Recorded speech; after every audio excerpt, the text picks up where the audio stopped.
ദൈവസ്നേഹം വർണ്ണിച്ചിടാൻ വാക്കുകൾ പോരാ. ഇത്രയും നല്ലോണം ഞാൻ പാടിയിട്ടും ആ പള്ളി കയറിന്ന് എന്നെ പുറത്താക്കി.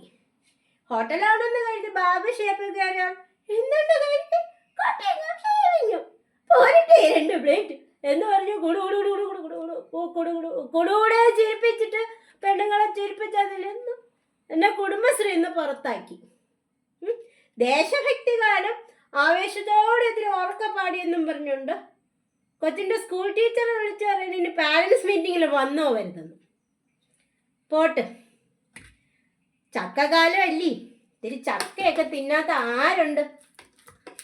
രാത്രി കിടക്കുമ്പോൾ ഇത്തിരി അപശബ്ദങ്ങളൊക്കെ കേൾക്കും, വരും, ഉണ്ടാവും. അത് ബെഡ്റൂമിൻ്റെ പരിസരത്ത് വന്നോ വരുതെന്ന് കെട്ടിയവൻ പറഞ്ഞു. സഹിക്കാം.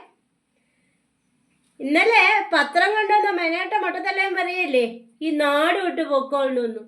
എന്തിനെന്നാ?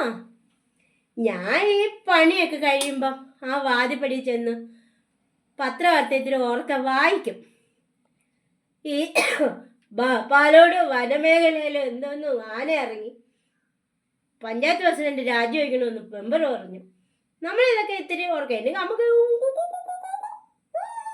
ഈ ഒച്ചയൊന്നും വരില്ലപ്പ. നമ്മൾ ഇത്തിരി ഉറക്ക വായിക്കും. എൻ്റെ പത്രവാർത്തയും കേട്ടോണ്ട് 5 വീട്ടുകാർ പത്രം പരത്തണം നിർത്തിയത്രേ. 500 രൂപ വെച്ച് എന്തിനു മാസം കൊടുക്കണമെന്ന്.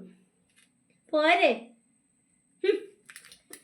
കാര്യങ്ങൾ ഇങ്ങനെയൊക്കെ ആണെങ്കിൽ ഈ കണ്ണിന് അന്യമായിട്ട് കാതിന് ധന്യമായ, കാണാൻ പറ്റാത്തതും കേൾക്കാൻ പറ്റുന്നതായ എന്തോ കുറേ കിരണങ്ങളാണല്ലോ ഈ ശബ്ദം. ഇത് പുറപ്പെടുവിക്കാനുള്ളതാണല്ലോ, അല്ലാതെ ഇത് ഊമകൾക്ക് പറഞ്ഞിട്ടുള്ളതല്ലല്ലോ.